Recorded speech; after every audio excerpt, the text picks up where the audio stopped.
What's up, and welcome to Clarity for Parents of Athletes, bringing you stories from professional athletes about their parents and how they were raised. My name is Gabe Nosseir from aclearmind.com.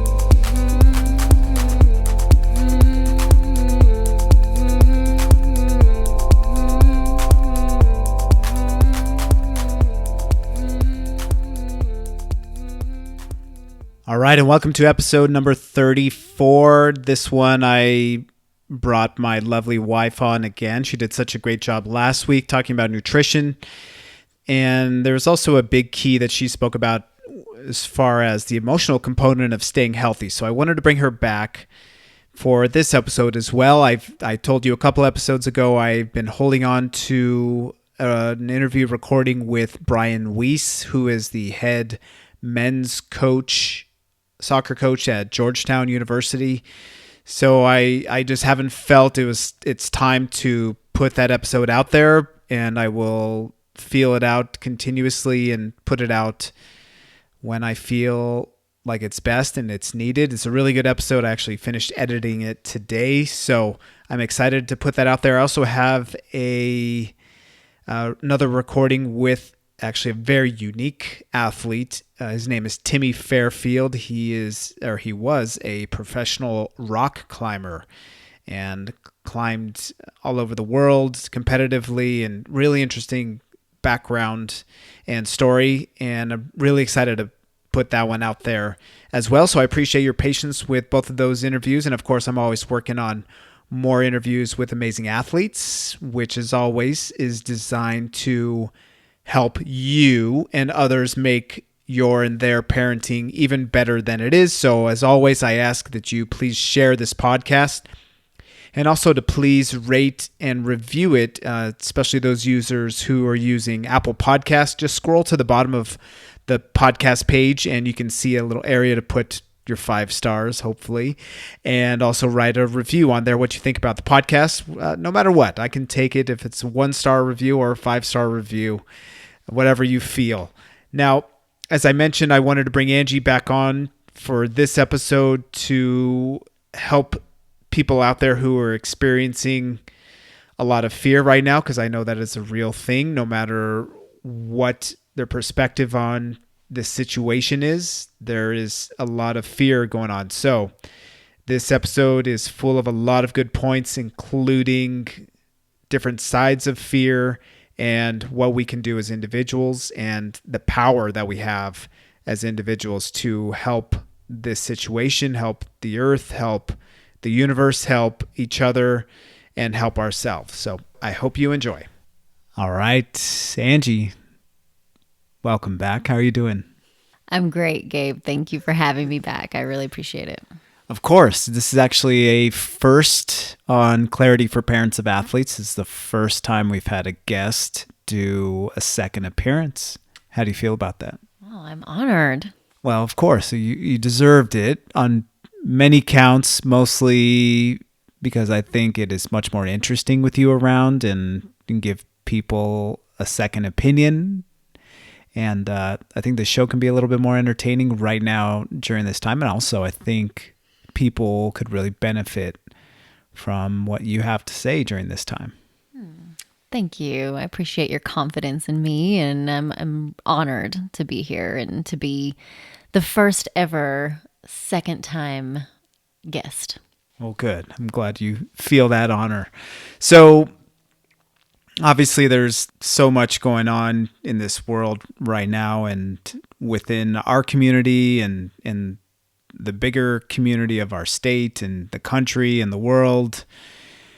And there's a lot obviously going on emotionally for a lot of people, and that's kind of what pulled me to want to bring you on here, because you're very good at that. And actually in the last episode, you didn't just speak about nutrition, which was really beneficial, but you spoke about the emotional side as well, and how important that is to keep yourself healthy physically is to keep yourself emotionally. And you work with clients individually just like I do, and I know you've probably experienced a lot of things alongside your client and within yourself and within your community of friends as well, just like I I have. And I wanted to help people, anyone listening out there who may be experiencing something similar, to be able to hear a voice that may be related to something that they're experiencing emotionally as well.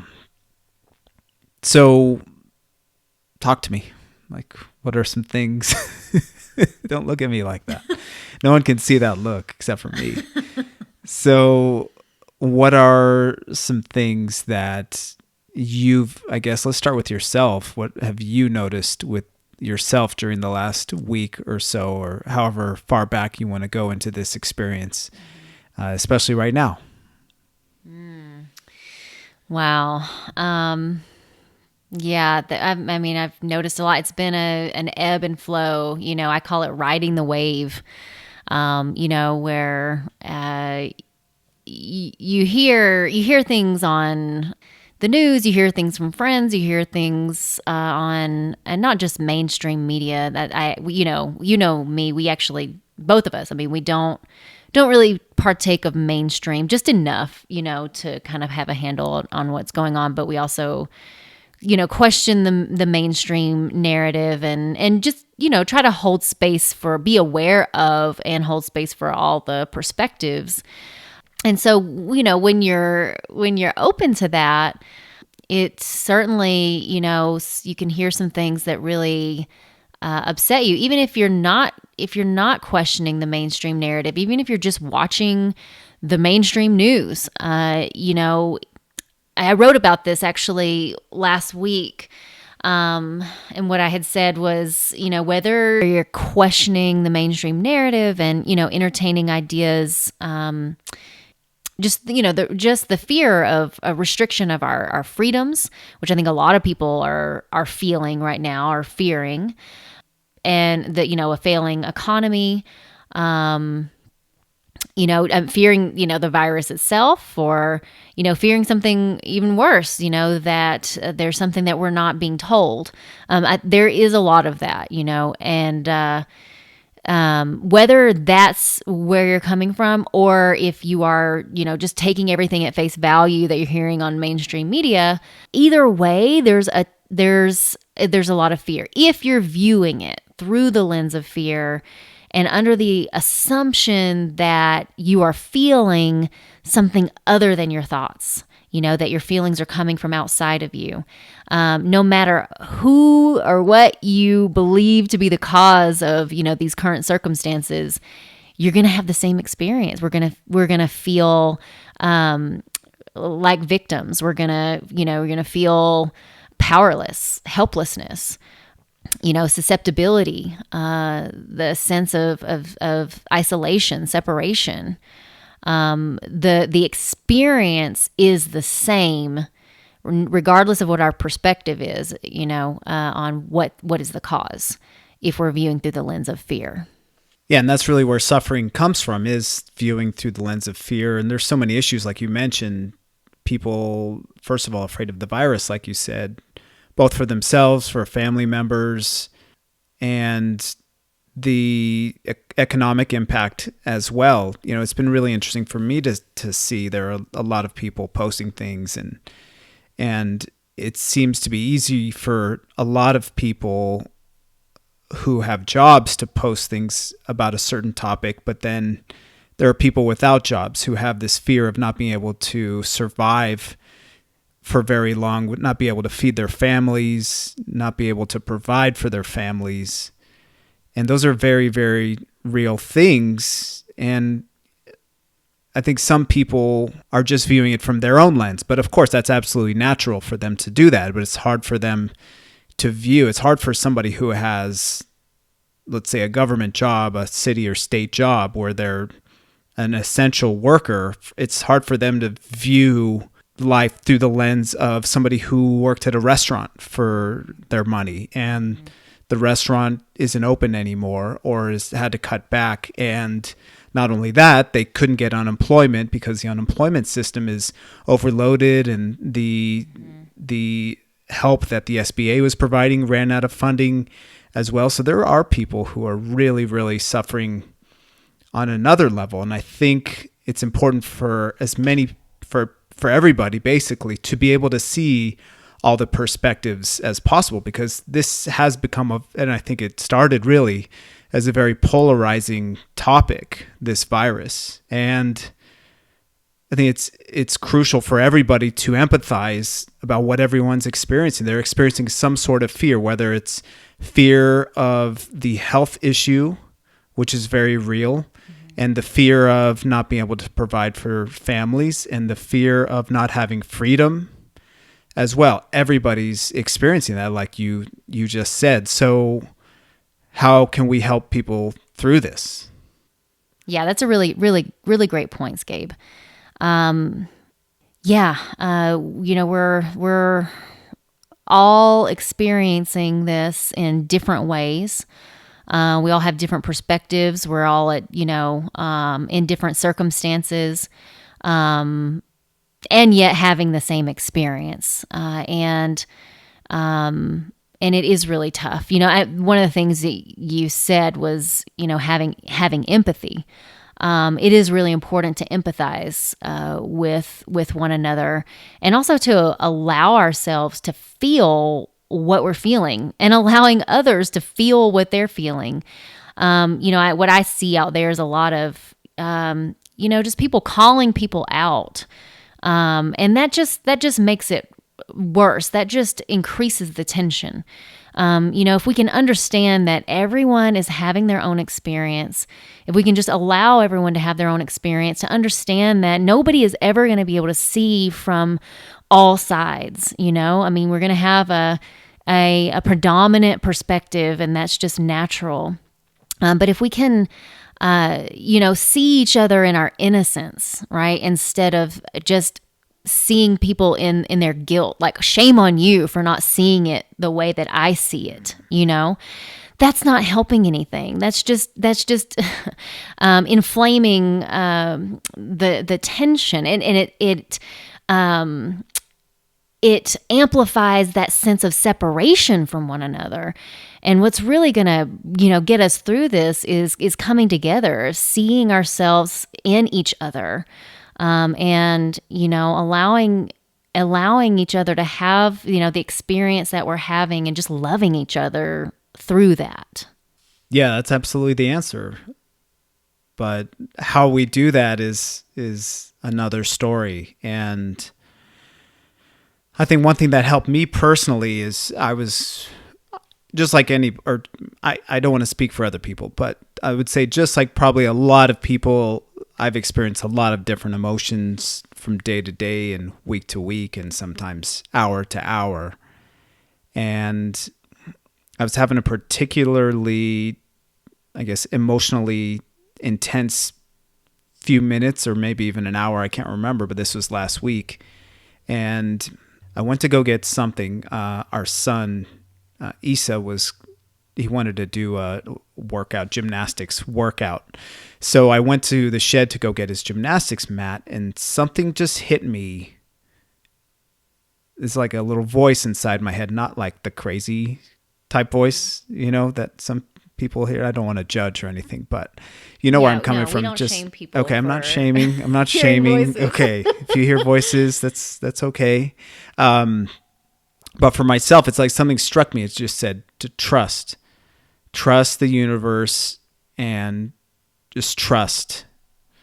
And it was so calming. And then it just triggered a memory that, I've been taken care of. Even in the darkest times in my life, I've been taken care of. Even through war that I experienced as a child living in the Middle East, I was taken care of, essentially. Mm-hmm. And it can be difficult to remember that in times like this, in times of, if a family member gets sick, or if the person gets sick, or if you're in a house of domestic violence or child abuse, and there are stressed out adults in the home that essentially you have to be there because there's nowhere for you to go, that it can be a difficult thing to trust. But I believe personally that we have access to an internal power to be able to maneuver through even the most difficult situations with a little bit more grace and ease. And that's what we both do for our clients. And I'm sure, just like my clients, that you've probably experienced that, and some friends as well, that they're obviously having these same experiences. But if we're able to trust in the universe and to essentially just slow down and breathe and meditate, that essentially stops the chatter. I've found that for myself, and I'm pretty sure you have as well. Yeah, for sure. It really is about slowing down. We can't change the circumstances. There's no way. Life is constantly changing. It will always change. It will always shift. It's, how things unfold. That is not our business. It's out of our control. But what we can control is our response to it.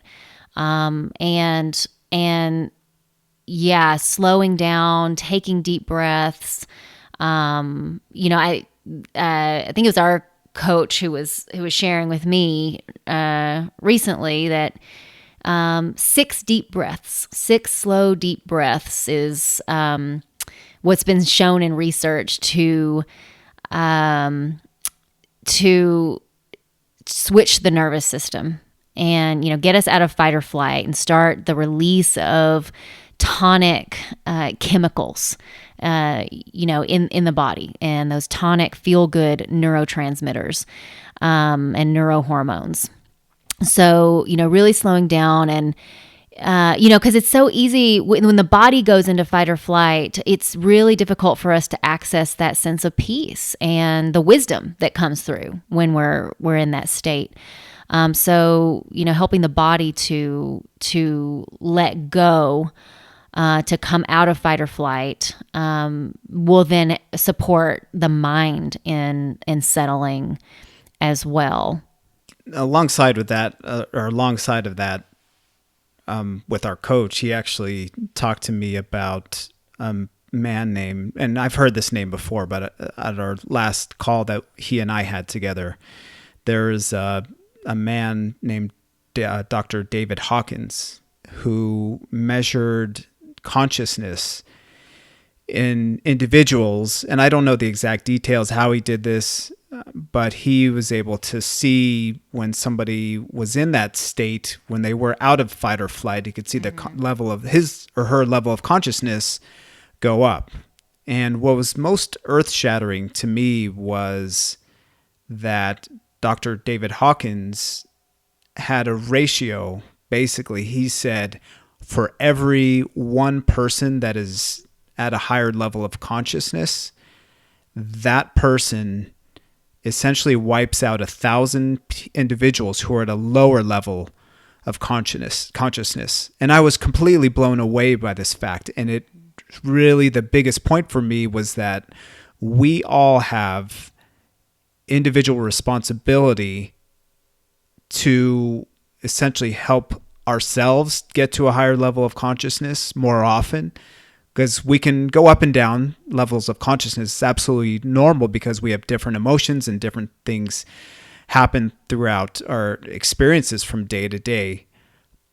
But the more we practice getting to that higher level of consciousness, the more beneficial it is for ourselves. But obviously, you're essentially raising the vibration of the earth by wiping out. It's kind of harsh to say. No, it's not.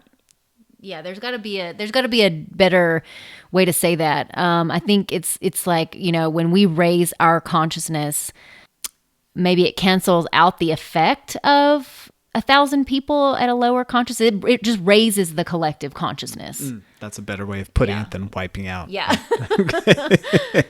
See, this is why I brought you back on here. So, it essentially helps raise the vibration of the earth. But we obviously have our own individual responsibility, but we can have the responsibility of helping out our family members and our friends and people that we pass in public 6 feet away, of course, right? And I don't know if you've noticed this, but it's harder for people to make eye contact these days. Have you noticed that kind of stuff? Yeah. And I feel like it's because, they're like wanting to not breathe in your air. That's what I imagine. Because I've actually experienced that myself, like just kind of trying to turn my face away. So yeah, I do notice that in people. Although I have to say the other day, Issa and I were at the park, and there's this diversion channel, and Issa was kind of riding his bike around in there, and there was a guy walking on the sidewalk, and we had the most beautiful interaction. I mean, he said hello. And, I can't remember exactly, how he started off the conversation, but it went very quickly into a deep consciousness conversation. And it was just the most beautiful thing. So, it reminded me that we can be the light, even with social distancing. We can make the effort to look people in the eye and to say hello, to smile, ask them how their day is going. And you never know, just that little interaction, if you are coming from a place of love, even if you don't say anything, the energy field of the heart is massive. It reaches, out, I don't even know how many feet. But this has been measured scientifically. So, we are all connected. And so, if we just vibrate love and, make that effort to make eye contact and just say hello and smile, it can be very healing for, those around us.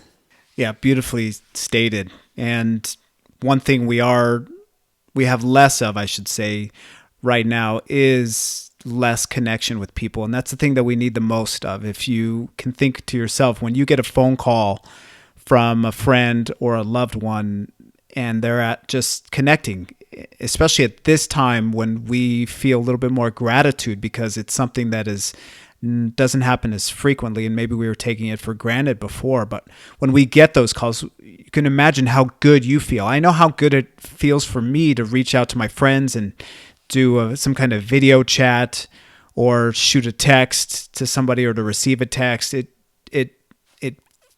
essentially raises my consciousness. I just feel a sense of love, whether it's giving or receiving that connection.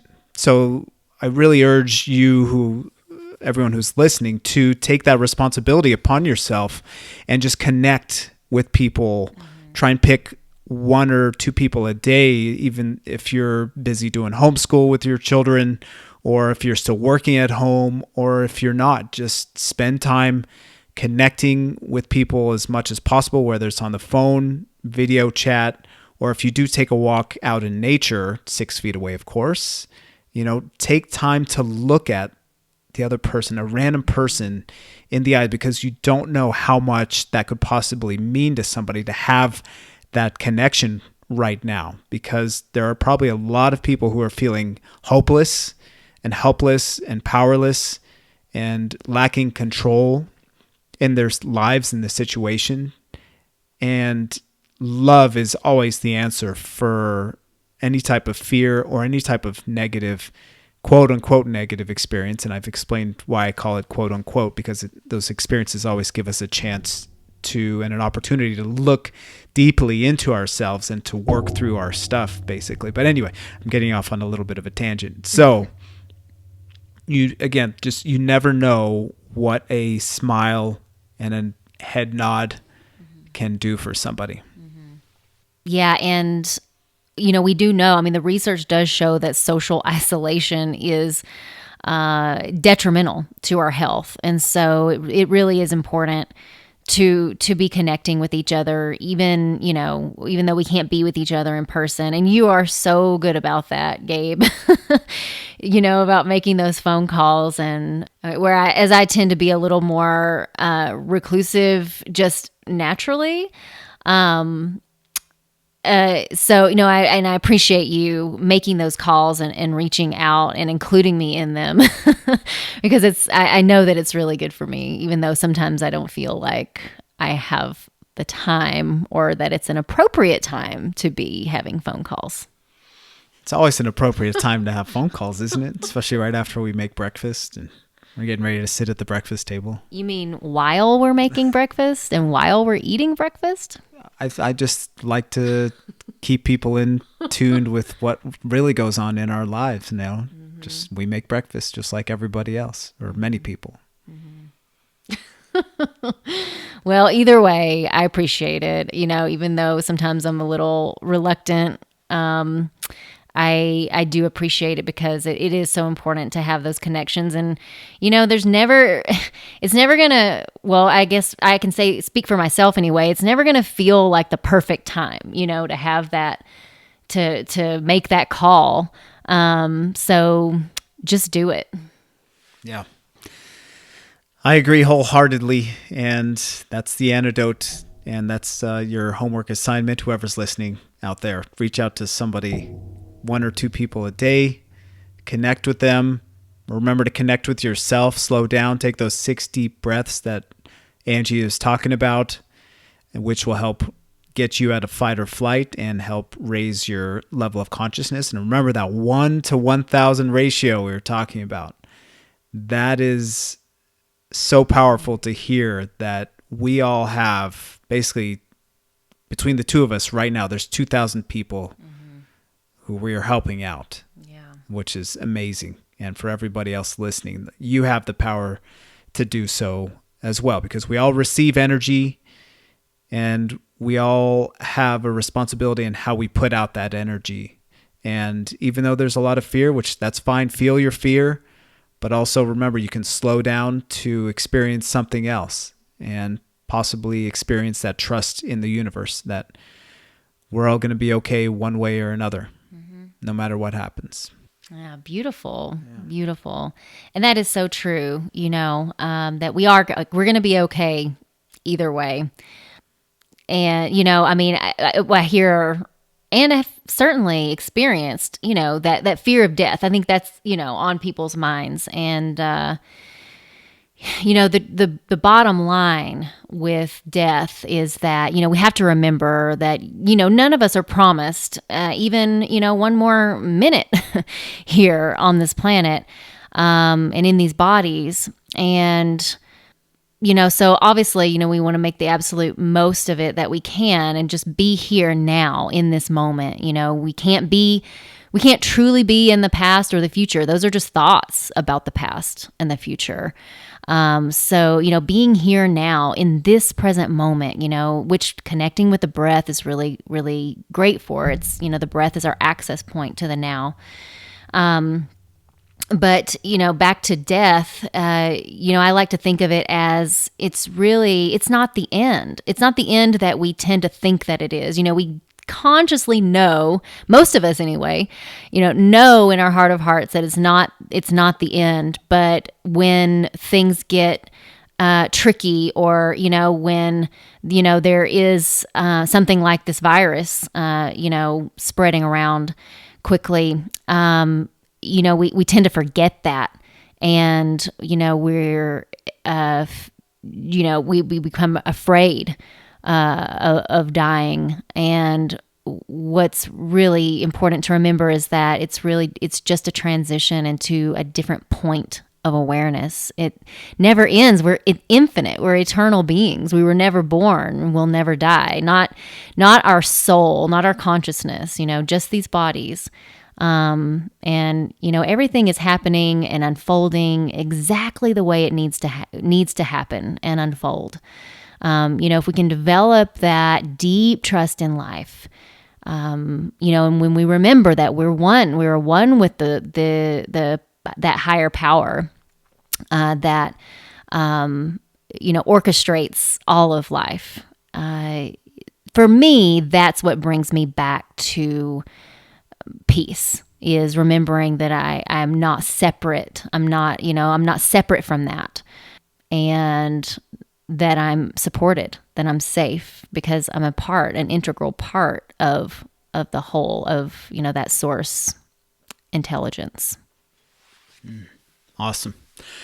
I think you make a fantastic point about death, and I think a big thing for me is it's a fear that everybody knows it's coming. Everybody in this world knows that death is going to happen to them. But many people, especially in a time like this, whether it's their own death or the death of a loved one, they can be so fearful of death. They really fear living, and they don't enjoy living because they're not in the present moment. Because even if it's not a conscious thought, if death is not a conscious thought in somebody's everyday life, it's still an underlying fear that they will have on an unconscious level as well. And it, just like you said, it is natural. It's going to happen to all of us at some point. And the more we can be present, the more we enjoy what we actually have.